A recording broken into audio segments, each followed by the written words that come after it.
Okay, now, everybody knows the first line of the Chumash.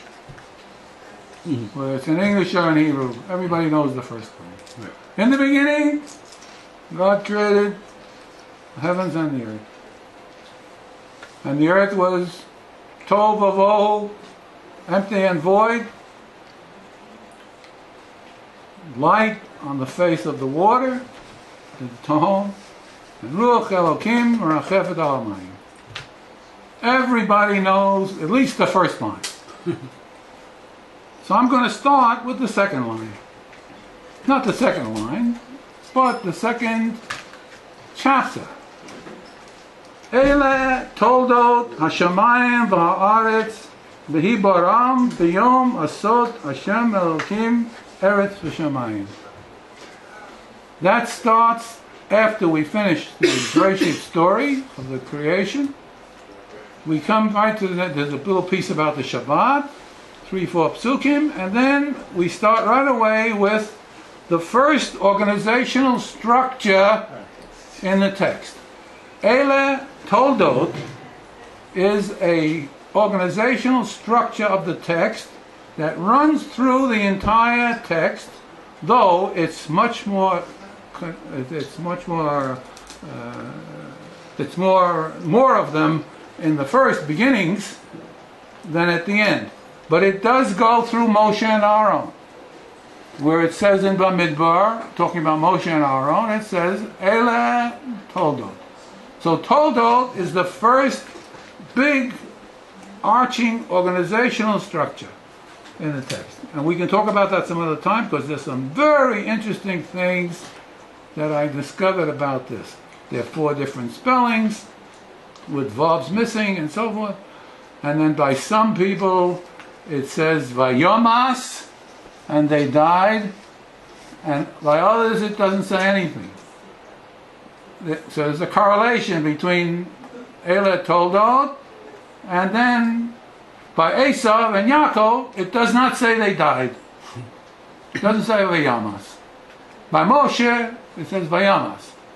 So of course, what's all this correlation? So that by itself has its own interest. We're not going to talk about that tonight. But what is the point? Ele Toldot, these are the developments of the Shemayim V'Aretz. Wait a minute. Before we have to talk, we want to say anything about the development, about how they develop further, there has to be Shemayim V'Aretz. So conceptually speaking, the Chumash does not begin with Bereshit Bara Elokim et Shemayim et Haaretz. It says, it really begins over here, Ele Toldot. And Bereshit means, in the simplest terms, at first. At first, before we begin to talk Turkey about developments, okay, there has to be a universe, a world. Bereshit means firstly, at first. Period, no mystery, nothing. At first, okay. So now we come, Bereshit bara Elokim et hashamayim v'et haaretz. The first point to understand is this. What do we get? We're starting off the text, and we have a Hey Hayadiyah, et hashamayim, ve'et haaretz. The general rule in Torah is that if you're introducing something, it's not with a Hey Hayadiyah. You would introduce the thing called Shemayim or Aretz. After you introduced it, the text now can refer to it with a Hey Hayadiyah. So it says a man and then the man. But we don't start with the Hey Hayadiyah. So the first question that should be pondered is, what is this all about? Why is it over here that we start with et ha Shemayim et ha Aretz? Why is that? What's going on? Okay. The second word is bara. We're going to spend a few minutes. What does that mean? What does the term mean? In Hebrew, in biblical Hebrew, there are basically three, there are a few more, but there are basically three words that relate to making, to producing. There's bara, there's asa, and there's yatzar. And these are three different words with three different packages of meaning. I want to spend a little time first on what does this bara mean? What does the word mean? So in linguistic terms, bara is the going forward of an action in the sense of something coming to be, produced as permanent, stable, always there, not going out of existence. One aspect of bara is permanence. That whatever is being made, quote, bara, created, whatever word you want to use, has a certain kind of a stability. The coming comes from something which generates. It brings forth by an interior action like fruit on a tree or a child from its parents. Bar, beis reish, is the idea of every active production with power, every conception, every innate movement tending to manifest exteriorly. The creative force of being, a product, produce, bara, corn. Bara is to draw from an unknown element to render same that which was other. An emanated production from a generative being to bring forth from the center to the circumference. The point being here that the bara has something to do with the unknown elements that are involved, like a birth of a child. If I have a set of blocks, a Lego, and I want to do something, that's not bara, because the parts are determinate and set up, and we now can put them together, and that putting together of determinate fixed parts is not carried by bara. You'll never find bara with that. Bara has to do with these 2 points. And further, in the Chumash text, the basic information concerning the meaning of bara comes from its use concerning the Tananim Hagdolim in 121. In the Chumash, bara, the second word of the text, but there's no explanation. There's no talk to help the reader pin down what it means. But in 121, talking about the Tanim Hagdolim, over there we see that there's some talk and therefore some clarification. Bara there, in relation to the Tananim, which we'll talk about later, what that means. But bara is not limited to these large sea creatures, but includes all life in the water and also bird life. Bara here means making in the sense of procreating. So we have a third element in the understanding of bara: the permanence and the procreation. The words asa and yatzar do not mean to make by procreation. Whenever there's a context of procreation of an animal or a human being, it will not say asa or yatzar. It will say bara. So here we're talking about the Tananim. The phrase "be fruitful and multiply" does not go with asar or yatzar, but only with bara. You check the psukim, you'll see that's the case. All of these life forms come to be by procreating. Fish are live bearers or egg bearers, egg layers. Birds procreate by the laying of eggs and their fertilization. And the Tananim Gedolim procreate by a birth process much like a land Adam. The heavens and the earth, however, were not procreated. We just got finished saying that one of the components, fundamental, is the procreation. Well, what do I mean? Shemayim v'aretz. What does that have to do with procreation? So we have to answer the question. What? It says bara. In Torah Moshe, the fundamental characteristic of bara is fourth, the idea of something having been drawn from an unknown element. In other words, there is something that the heavens and the earth have in common with procreation, namely that the elements from which they come are not known. It is this characteristic of bara that allows it to be used concerning the heavens and the earth, and also concerning living beings that procreate. In the narrative, these existences are seen as finished products, But if one were to ask Moshe, what exactly are the elemental components of these things, he would say that he doesn't quite know. This not knowing of the elements of a thing is the fundamental characteristic of bara, which now moves away from procreation per se to a wider umbrella that includes different meanings. To it, in addition to living things that procreate, and especially humankind, and I give you all the psukim, bara is used concerning wondrous things. The crossing of the Yam Suf in the Exodus from Mitzrayim, Shemot 34:10. The opening up of the earth such that people got swallowed up in Bamidbar 16. In something wondrous, the elements are not known. There are only 8 places in Sefer Breshit where it says bara, and 5 places where it says bara with asa. Because you can switch and move from the pasuk of bara to a now we have the determinate parts, and so we can have asa that goes together with bara, but not yatsa. Okay.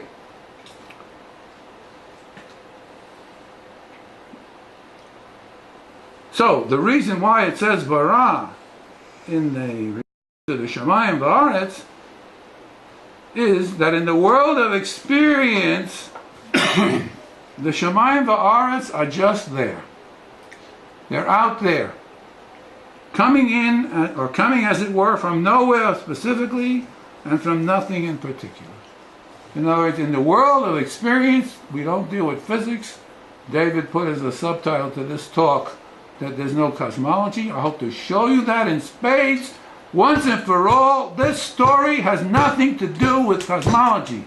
It has nothing to do with the origin of the universe. In physics, cosmology deals with origin questions. We'll talk about that later. But this is a byproduct of this analysis. Okay, so Shamayim V'aretz are just out there, coming in as it were, from nowhere specifically and from nothing in particular. The heavens and the earth are 2 things that are related, relatively separable from each other. Each is what it is by reason of just being there. Putting form into pre-existing material is not at all relevant by reason of there not being anything that can reasonably be called the material out of which these things were formed.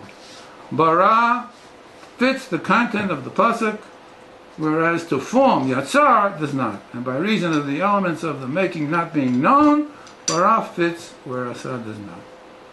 Okay, so this is the basic understanding of the term bara, starting off with especially the procreation dimension, and widening it up into this picture so that it accounts for a test case in Bamidbar or in Yetziat Mitzrayim when the word Vayivra, bara, is used concerning some unusual thing that happened.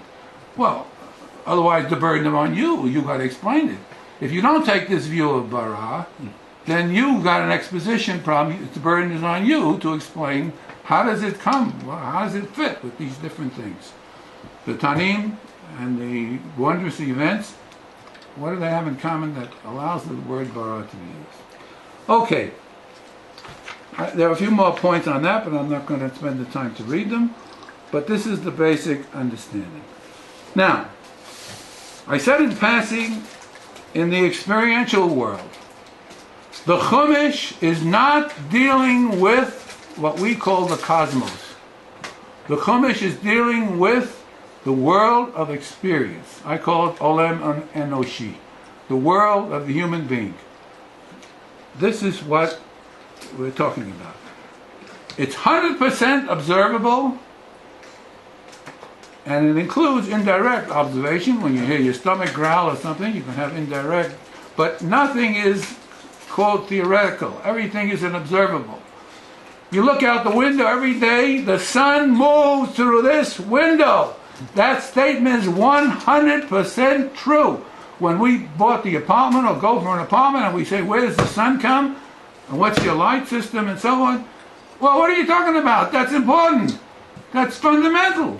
And it has nothing to do with the world of physics, the world of cosmology.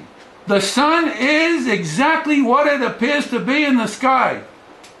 A circle about this size, right, compared to other things in the sky, and that's its orientation, that's its position.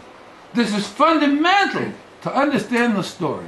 If you come into the story with looking for a cosmology, you will run into all kinds of contradictions in the story, especially the one that everybody gets excited about, that on the fourth day the heavens were made, or the sun, the moon, and the stars were made, okay? But there was light on the first day. So how do we figure that? Light meaning daytime, 24 hours.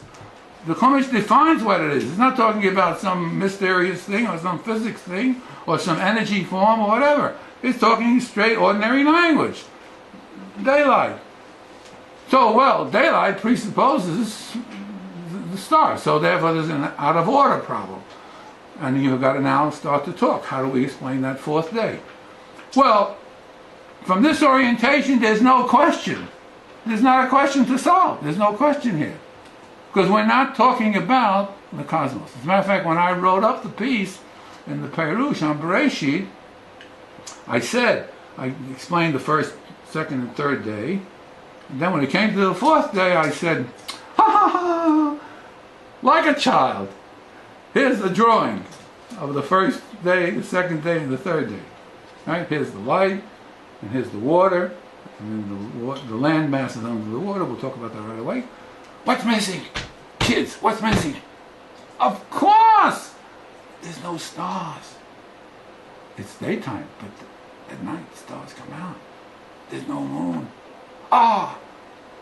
Shlomo, go to my little toy box where I have all those stickers, and get what we need. Get a sun, get a moon, get some stars. Paste them on the paper. That's exactly what is going on. The child world, a simple thing like that, when you ask the child, what is missing? Every child will answer, well, there's no stars, no moon, no sun. So what do? It's a flat top, like your paper is on the top, like on the ceiling. And, okay, you don't want to go to the ceiling, we'll use the paper, but you can go to the ceiling, take your sticker, stick them on the thing, that's it. That's the story. We're talking not about anything cosmic in a physics framework. Therefore, this kind of a question dissolves as being totally irrelevant to the story. We have to explain what it means. We'll do right away, but it's irrelevant to the story. Okay, so the first point is to understand that we are dealing here in the text with the experiential world. The world of human experience, which has in it all of these different dimensions, but have nothing to do with what we call the cosmos, or the universe. Okay. Now we come to something that's related and only can be understood on this backdrop. V'ha'aretz hayta tohu v'vohu. What's that? Bohu means in it. Bo.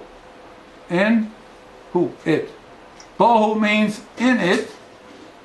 And tohu means surprisingly empty. It doesn't mean empty in the sense of empty and void. Taha means surprise. Wondrously. So the word means, the phrase means, in it, haaretz. In what? You can answer right away. But in it, and surprisingly empty. Not empty and void. Surprisingly empty. And we have to explain what these words refer to. Okay.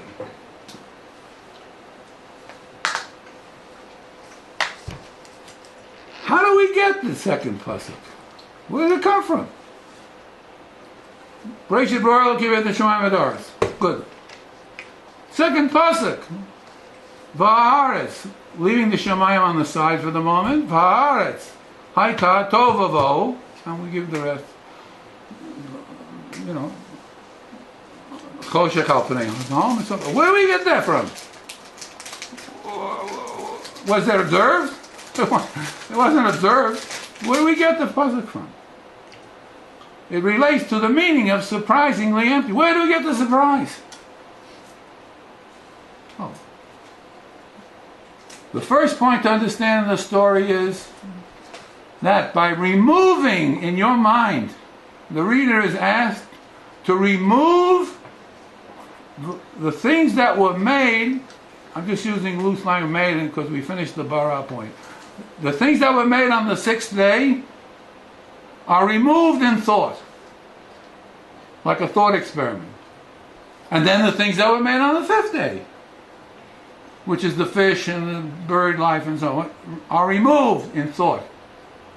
Then we come to the fourth day, and we remove, step by step, the things that are ordinarily in my experience when I look out the window. There are people, there are animals, there are fish when they go to the store, and so on and so on and so on. So, in thought, there's a thought experiment where you remove all the things that were made, but do it backwards, and remove the stars that you pasted up like a child, and remove the landmass underneath the water, and remove the light, and you generate, by this thought experiment, you generate the second pasuk. In other words, by removing everything, and of course, ho ho ho! Isn't it surprising? Isn't that a big surprise? We're used to looking out the window and seeing a pussycat in Jerusalem, professors, pussycats, and rabbis. We're used to all this. Well, take them away. No pussycats. No pussycats, no professors, no rabbis, and rats and all the rest. We're used to looking at the picture. We walk outside and we see the picture. The same. If you live in this house, you see the same picture every day. So, by removing these things one by one, you get the meaning of the term tohu, meaning surprisingly empty. Well, we just emptied it out in thought. So if we emptied it out, that's a big surprise. It's like seeing some photograph of something so desolate or so with no movement and no backdrop and so on. I'm sure you get pictures in photography. You can get a picture that comes at you, and just you just stand there and shiver because of the desolateness of the thing. So there we now have given an explanation of the meaning of tohu as surprisingly empty. Anybody who wants to give an explanation of the word must relate either to what I said or to give an alternative explanation for the meaning of taha. What is the surprising dimension here? I haven't found anything or anybody of the Meforshim who have adequately done this. Okay. Wait a minute, we are just beginning. The second pasuk says, Haaretz haita tovavo. Okay. Bohu means in it. What and what? The landmass was underneath the water. Like when you go to the beach, you see the slope of the sand, right? And as you're walking through the beach, all of a sudden, that water, a little low wave comes in, and you have to go in a little deeper, and you go a little further, and it drops, and the land mass is underneath the water. So Bohum is referring to the land mass that's underneath the water.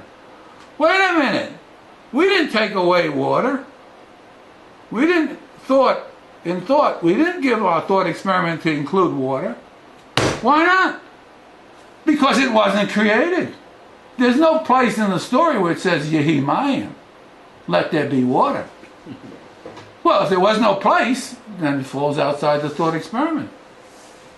But the pasuk, the description of that second pasuk, is dominated by water. Okay. Well, we got to do some explaining. The Bereshit story takes place, the memory bound of the story is the meltdown and the beginning of the scientific revolution in about 10,000 BCE. In other words, there was... The beginning of the what revolution? The agricultural revolution. Right. There was water. There was the meltdown, 10 meltdowns or whatever. And during those periods of 10 meltdowns over many, many years, there were significant changes in the ecology. There may have been even dinosaurs that lasted into this period and so forth, but became extinct in this last meltdown. The last meltdown, call it 10,000 BC, whatever you want to call it, it's not important in terms of the year, but we're talking small numbers and reasonable numbers. We remember, we have memory in culture for 3,000 years, so the human being at the time of this meltdown, the agricultural revolution, is basically the same as he is today. We're not talking about any special hominoid or special evolutionary forms. These are way back in the history, and indeed, my sense is there was not even a memory of anything like that. The memory, if you had 10 ice ages, and the memory, would be very rare to think that their memory went, and the guy will tell you, oh, there were 10 of these, and so on. We, as the scientific people, so we have figured out long time scales for development of the cosmos, and in that cosmos we do put in a place the beginning of the agricultural revolution and the meltdown, like we can put in tsunamis and all the rest of the things. Okay, but what do we see? The story, the origin of the story is an event coming in evolutionary terms way after the whole universe began and how it developed in the Big Bang and everything else. All of that is totally irrelevant to the story. So indeed, it's not only not a cosmology because of the experiential world, which doesn't deal with that.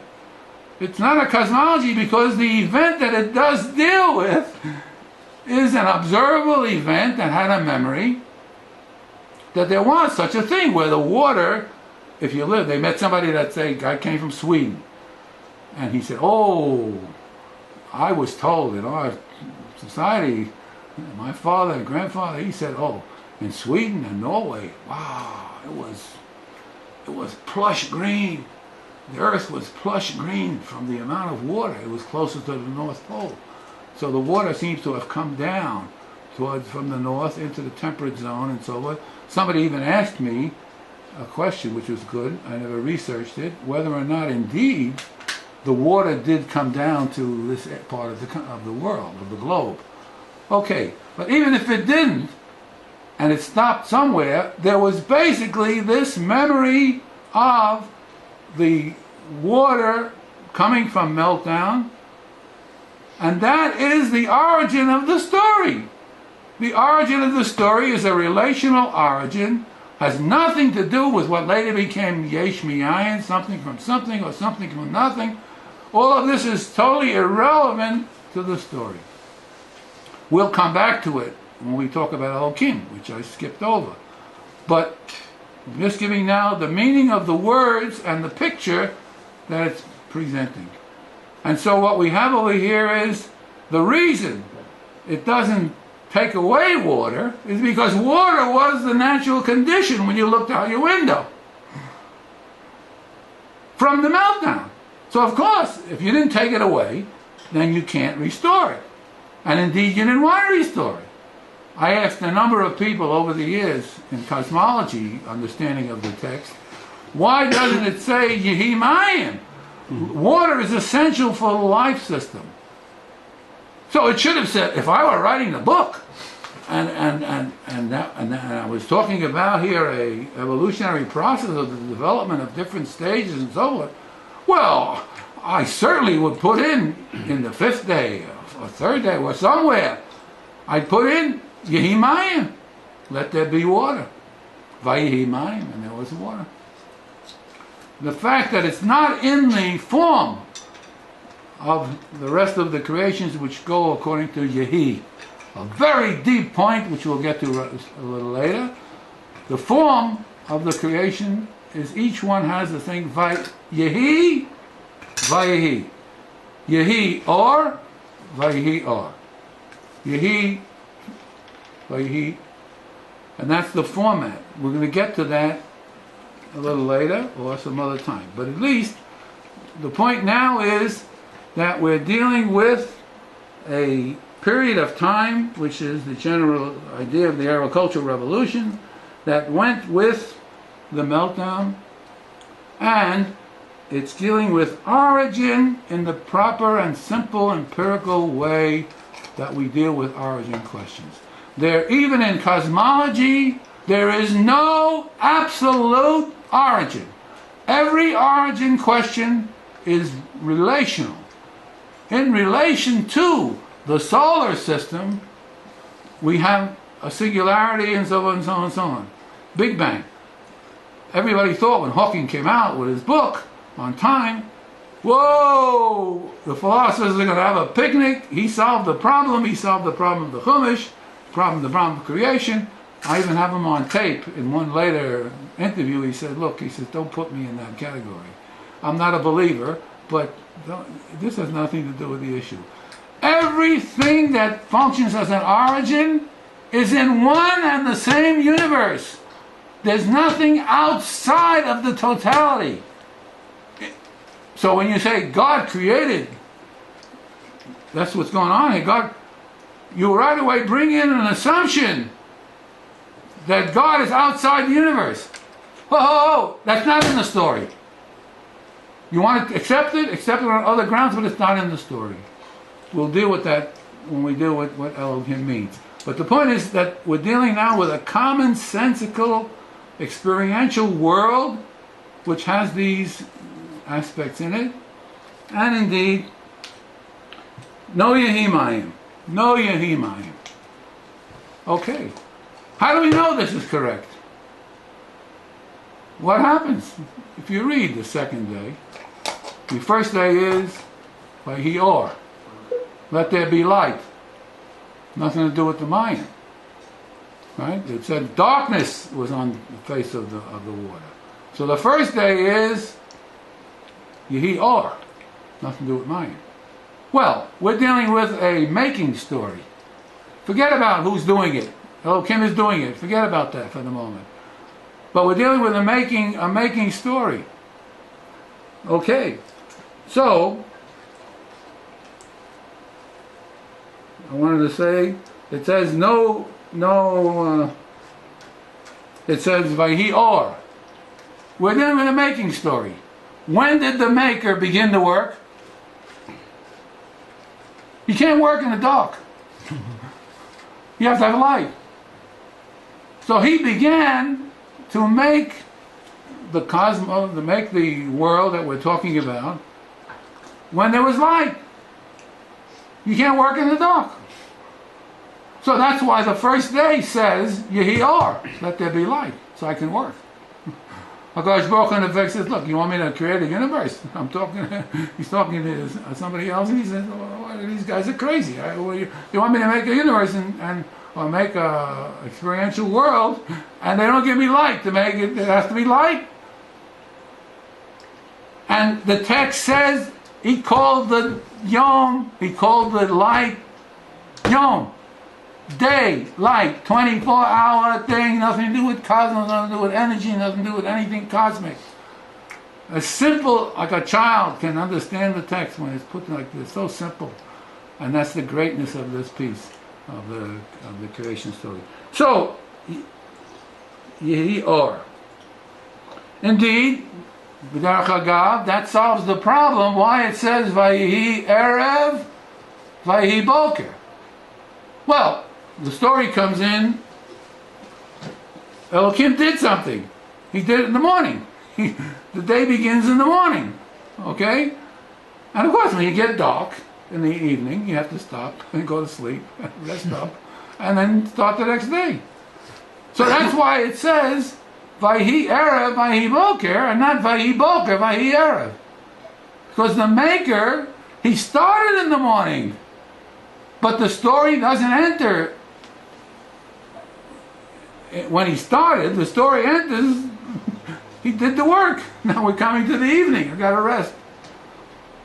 So that same point explains why it says Vahi Erev Vayivoker. And V'derech Agav, in the tradition of Torah, in Chazal say that, I think they put it before Matan Torah, the day began with the morning.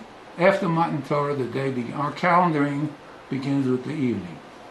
This is a separate issue in the halakha, but the basic point in the text that makes sense. It says Yehi Or, because you can't work in the dark.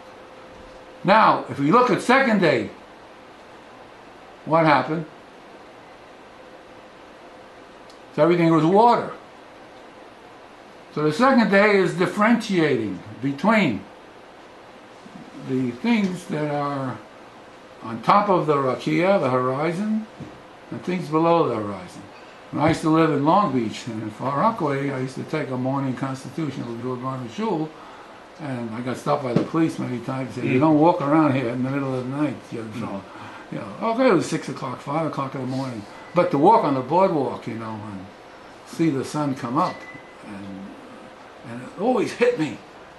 Whenever you go there every morning and you see this thing, this vision, Well, if you hold your head like this, you see the water and the sand, the beach. Then you go up. They used to think I'm crazy, the cops. They watched me for a while, and he said, a crazy guy going like this. He's lifting up his head, and he's seeing the horizon. And you really see the line. There's the horizon. And on this side of the horizon is the water. And on that side of the horizon is the Shemayim. And so the second day is the differentiation, putting some little structure into the whole thing, which is just mind, water, always. All which way, what way, and so on, water. Third day, Yikfu et hamayim. If you're looking from the top, what you would see would be the land mass is underneath the water, two parallel lines.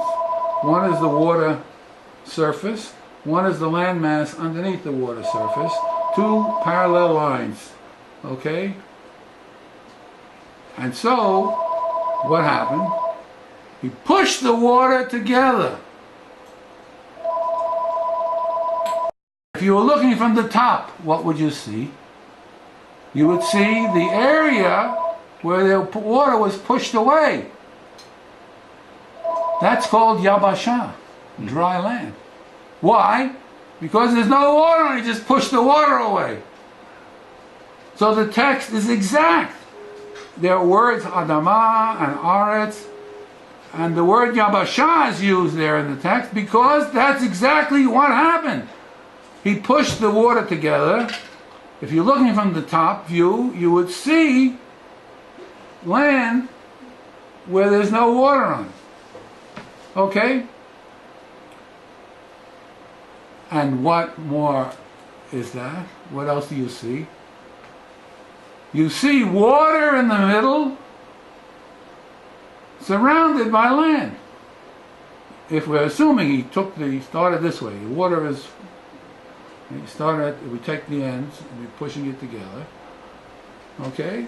So if you look down, you see the Yabasha. It's the same thing the other way. If you don't start at the end, you start in the middle. It comes out to be the same way. You see the same picture. What you get is to see that you have a body of water surrounded by dry land. What is the definition of a sea? It says Yamim. The definition of a sea is water surrounded by land. The definition of an ocean is land surrounded by water. An atoll in the Pacific, okay, when you look, you just look back, an atoll in the Pacific is a little dot of land surrounded by water. If the geography of this area was an atoll in the Pacific, the story would read the other way around. where when you look from the top you would see the water surrounding this little thing called the land, the Yabasha. It turns out to be the same thing, but the point is that the geography of this area is such that it's not an atoll in the Pacific. And so the text rightly says, he pushed together the water, he saw the Yabasha, the land with no water on top of it, okay, and he called that Aretz, and then he called the water on top of the Rakia Shamayim, where the water, the rain comes from, Shamayim. Okay, but the point is here that we've explained the third day as indicative, as a consequence, a reasonable consequence of what we started with. We're now trying to get a picture of how the world came to be, look like what we see out the window. We're trying to get a picture. So we're making an imaginary picture. Here was the landmass under the water, he pushed the water together, and what was made was these different things. Okay, so we've explained now and showed a coherent understanding package of the assumption that the memory bound of the story was the meltdown, where water was the common thing, and now we're putting some structure into that picture, and we're going to come out with the restoration of the world that we took away in thought. We're going to start now to create those things that we took away in thought. Okay. Now we come to the important problem, and we'll have for questions, have plenty of time. Now we come to the important problem of Vayihi Erev, explain, Vayihi Boker, Yom Echad. Oh, Vayihi Erev Boker, Yom Sheni, Shlishi, Revi'i, Chamishi, Shishi. Wait a minute. The text is getting you crazy. A cardinal number is a cardinal number, and an ordinal number is an ordinal number. And the twain shall never meet. So what is the text talking about? Make up your mind, Chumash. You want to talk about Yom Rishon, then it makes sense. Yom Rishon, Yom Sheni, Yom Shishi, ordinal numbers. You're telling me Yom Echad, cardinal number, then you stop. Continue with cardinal numbers. In English we say day 1, cardinal, day 2, day 3. Don't mishmash. What's going on here? Stick with one or the other. Stick with ordinal numbers, it should say Yom Rishon. Or stick with cardinal numbers, it should be Yom Echad, and then Yom Sheni, Yom Shlishi. Stick with the numbers. What are we talking about? There's a difference between the use of cardinal numbers and the use of ordinal numbers. When I make a list, a shopping list, something has to be, quote, top. I have to write. So in order to write, I have to put down milk, eggs, cheese, so on and so on.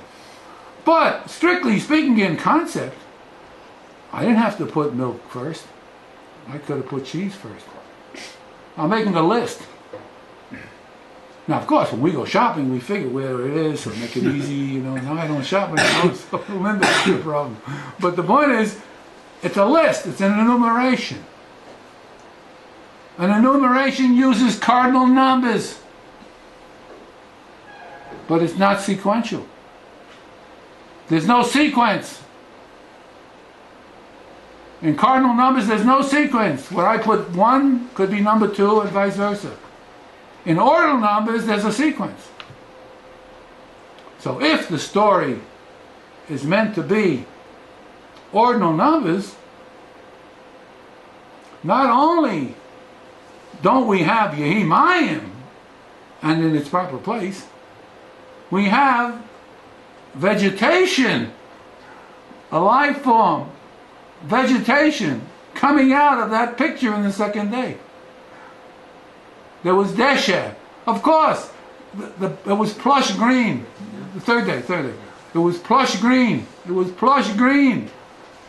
So there was grass that grew just as automatic. There was no farmer. There was no somebody to plant. It just was there. It was a seed. It just grew. Well, if it's developmental, that's out of place. What, that's like even by the by. It's no big deal. Just in one little phrase it says, well, there was this Desha. So people explain, oh, it was potential, but it didn't come out. Well, that's a construction on the text based on a number of assumptions that are not in the text, and therefore you get pseudo questions like that one. What's a pseudo question? So the point is, it's not, the story is not ordinal number story because it's a list. But it is ordinal number story. Yom Sheni, ordinal number, Yom Shlishi. So, if the Shabbat, which is Yom Shvi'i, if the Shabbat was not in the story, for whatever the reason, I don't care. Not interested. There's 3-4 psukim that after the creation story that deal with the Shabbat. Shabbat is Yom HaShvi'i. For whatever the reason, which is not for now, why Shabbat was included in the story, in the whole piece, it's because Shabbat was included, and Shabbat is Yom Shvi'i. Therefore, we have each day taking on an ordinal meaning. Not in any cosmic sense, not in any evolutionary sense, just in terms of sequence. Because the Shabbat is the seventh day. If it said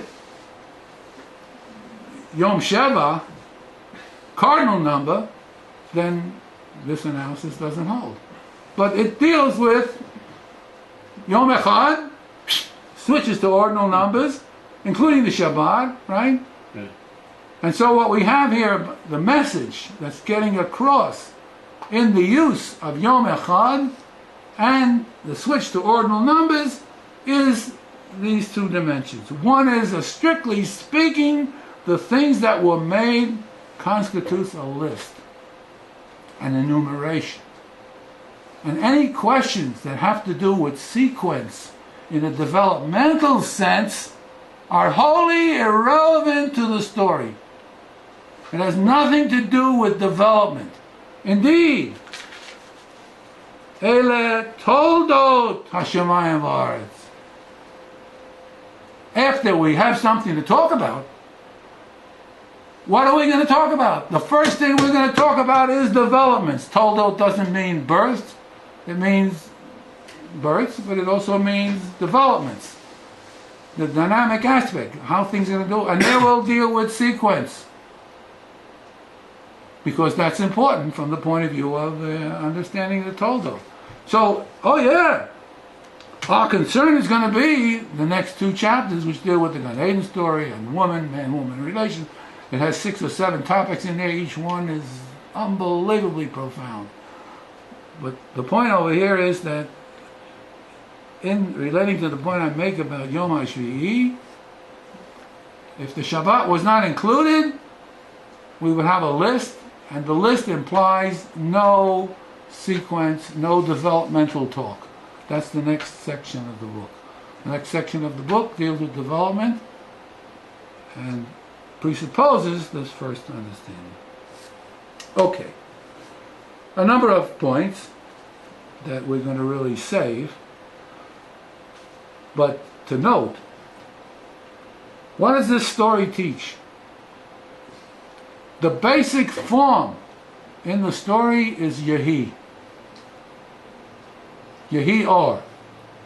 Yehi is the form of a performative. A performative utterance is such that when a person says Harei Mikudeshet li or Harei Zeh Korban, that form of words, which usually goes together with an act, giving ring, christening a ship with a bottle of champagne, you have to have the act that some kind of like substantializes the words. But basically, it's the words. I pronounce you Queen Elizabeth. That's the ship. There's the bottle. And you want to drink the champagne? You can go wait online. But the point is, this is a performative. Yehi is the word in the text that is the vehicle for the production, for the making. In a contemporary language, so I say it's a performative utterance, it's a performative, and the basic understanding in the text that comes from this idea of performative is something that's intrinsic to the experiential world. A thing is what it appears to be, what it's taken as. If I look at you and say, oh, ugly, at that moment in the speech, that's how I take you. That's how you appear to me. So therefore, how you appear to me is intrinsic and fundamental basis of the experiential world.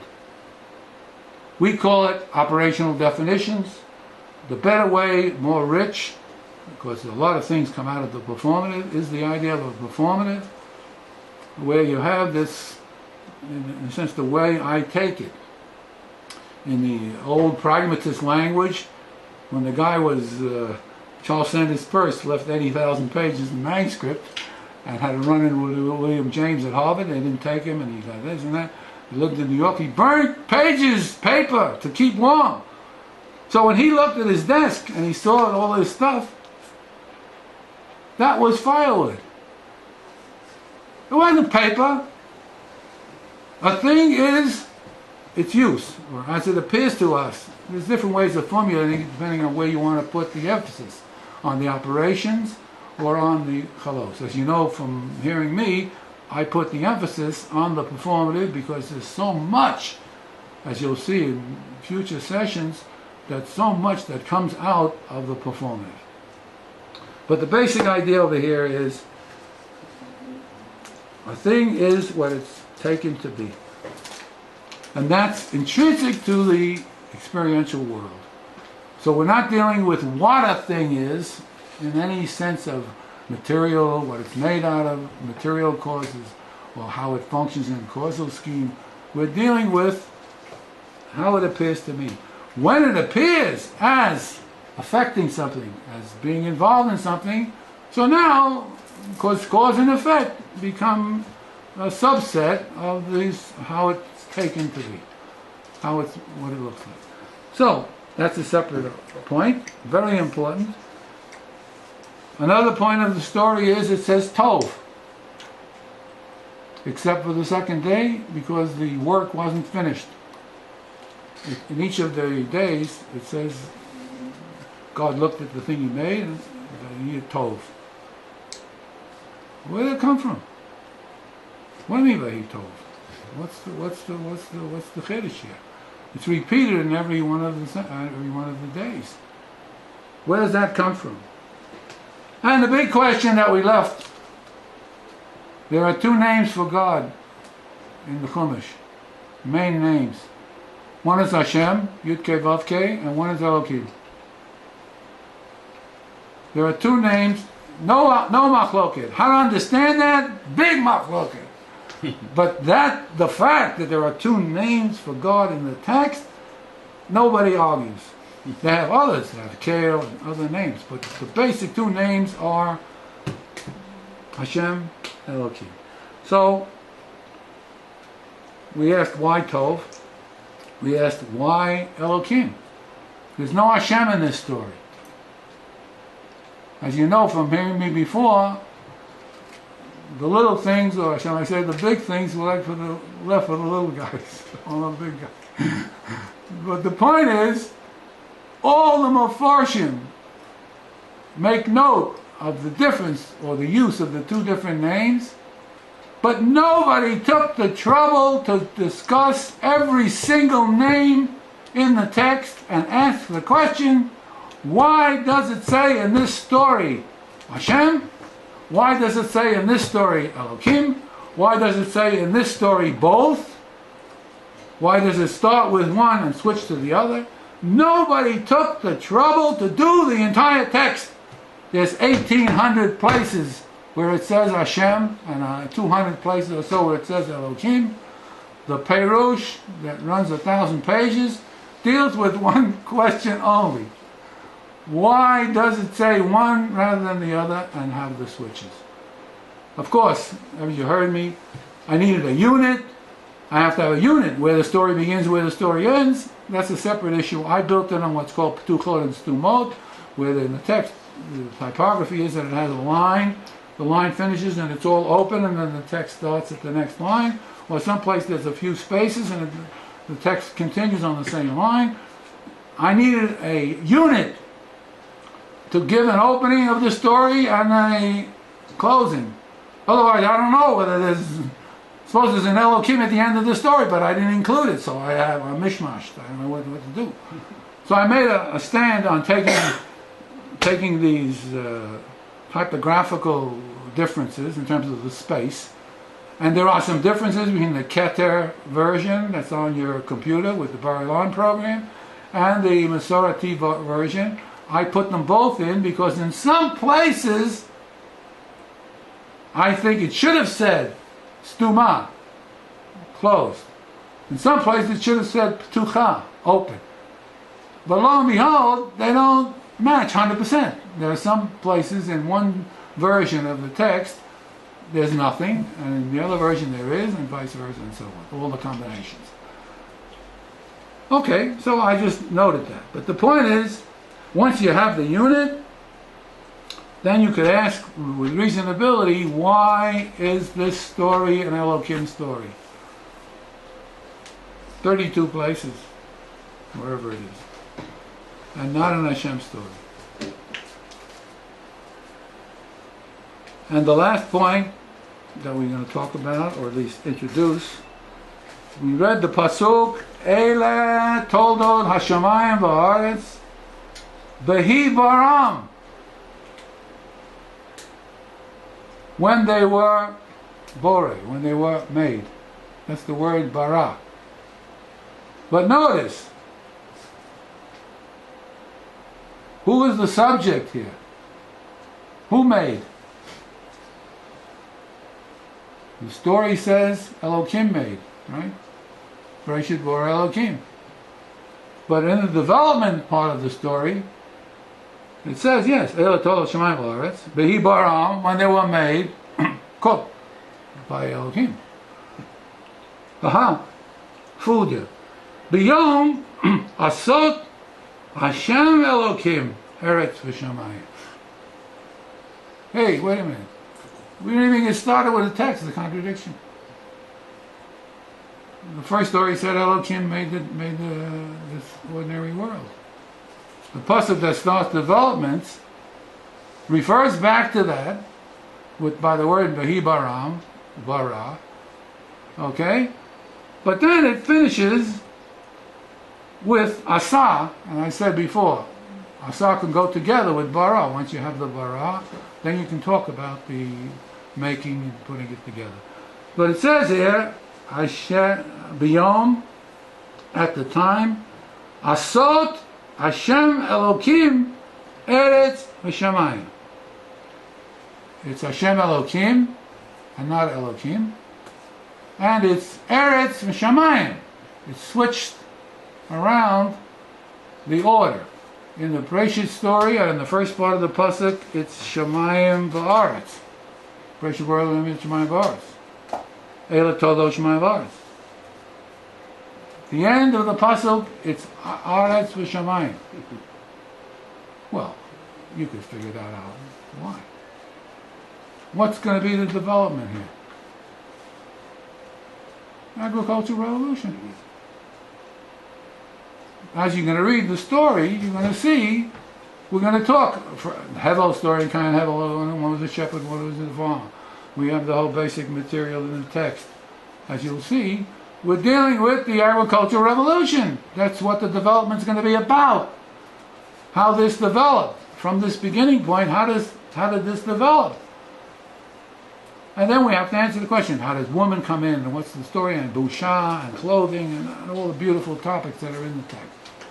Basar achar, and so on and so on. But the basic point is that in this pasuk, we have introduced for the first time what looks like a contradiction. Most people say, well, look, Hashem Elokim is the personal name and the generic name. Elokim is a generic, to wit, it has Elohim Achirim, which is a plural and a generic term. And Hashem is the personal name. We have personal God. That's not necessarily the case. And I, for one, do not accept that explanation. I say what's been said over here is that there's a two-part name. In effect, it's simply stated without the detail for the moment, there are three names for HaKadosh Baruch Hu in the text. There's Elokim, there's Hashem, and there's Hashem Elokim. But lo and behold, Hashem Elokim only appears in the Gan Eden story in the next two chapters. And one has to explain that. There's one exception, which I explained. In 9:30 about the plagues, there's a piece there which Moshe talking to Paro admits that he uses, in the beginning of the story he didn't know who this Hashem was. At the end of the story he knows who he is and he's got to take heed. And Moshe Rabbeinu says and this and that, and the word Hashem Elokim is used. The only place outside of the story of the two-part name where the two-part name is used. Now look, if you reading a text where the name appears once in the text, you're reading a novel, and the name appears once in the text. If you don't, you're a biblical literary critic, and you don't catch what the hell is this guy doing? What does this author mean when he's putting in once only? Suppose you went to the bathroom and you forgot to read that part, or you skipped over fast, and you don't remember. You lie. If it's only once, he put it in for a reason. He wants to get across something. So there are so many beautiful places in the Chumash which could carry both names. Why only in this story? And what's it all about? Hashem Elokim, to me, is a two-part name. Conceptually, it could be Elokim Hashem, or Elokim Hashem, or Hashem Elokim. They're two-part names. Of course, we would say, my name is Joseph David. You call me Joseph, that's not me. You call me David, that's not me. You have to call me by my both names. So we have family names and so on, and the order becomes important. So if you say David Joseph, I don't answer. You say Joseph David, that's me. But that's in names for people and so on. But conceptually speaking, what we have here is a two-part name. And you'll ask anybody tomorrow in Shul, where's the first place it says Hashem in the Chumash? I'll take a penny for everyone. I'll fill up my pushchair.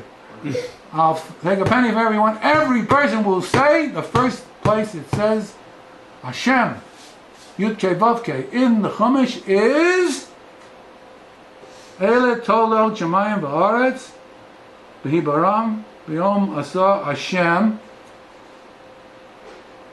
The Elokim is the generic term. So the first place it says Hashem in the text is in this piece which introduces the Gan Eden story and the things that go with it. But in the Kayin story, which is chapter 4, the puzzle is to understand what is that story all about when it seems to be concerned with the thing Adam had relations with his wife Chava, and they gave birth to Kayin. Okay? Kaniti ish et Hashem. No Elohim. So I would say the first place where it says Hashem in the Chumash is not in the beginning of the Eila Toldo, please. That's the two names together. But the first place it says Hashem without Elohim is in the Kayin story.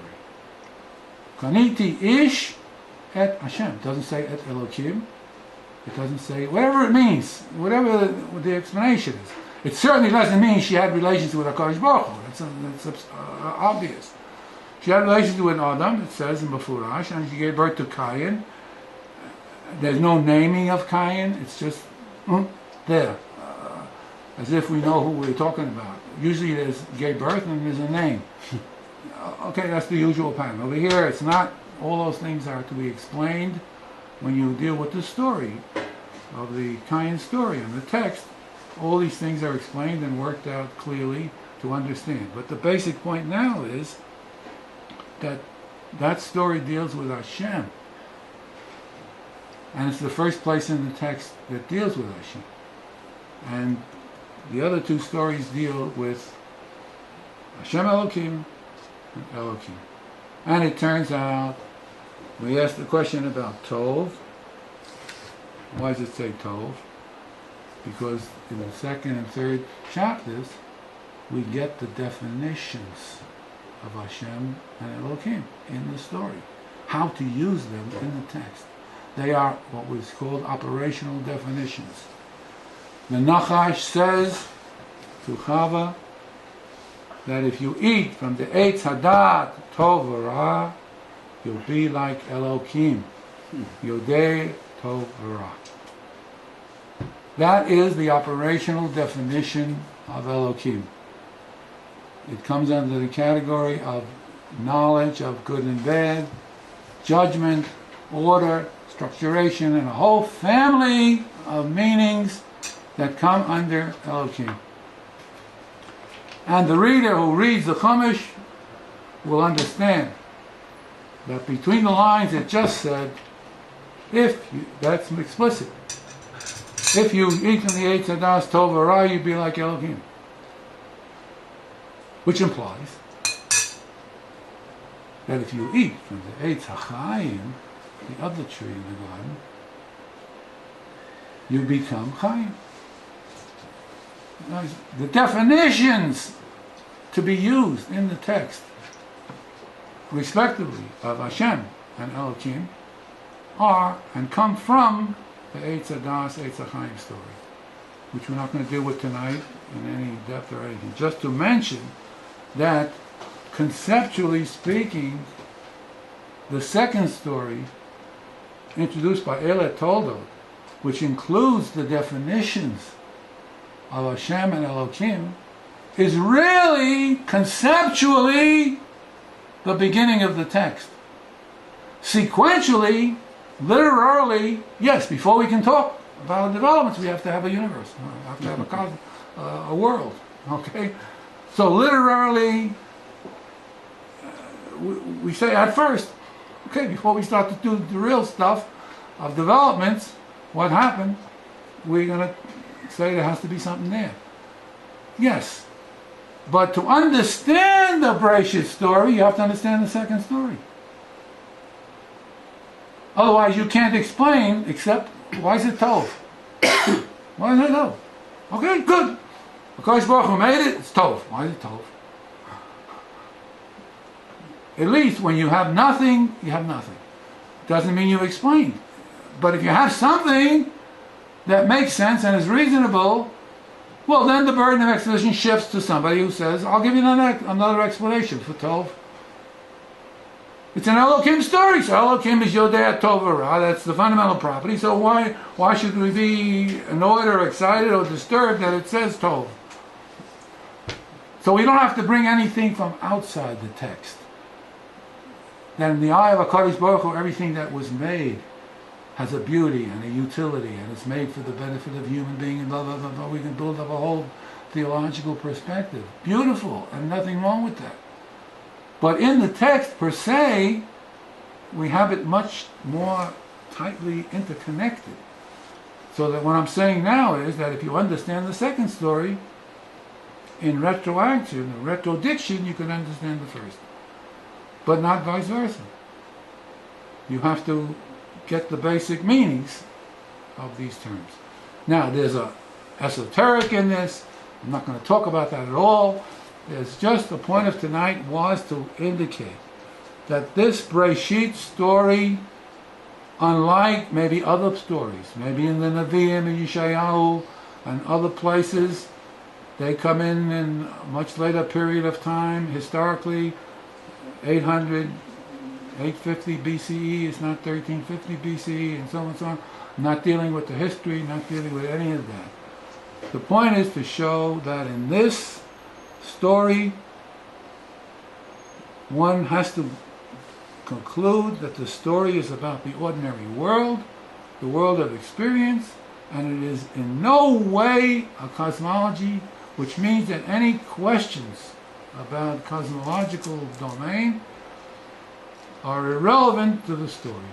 They may be relevant to other stories, other material in the Tanakh, but not in the Chumash.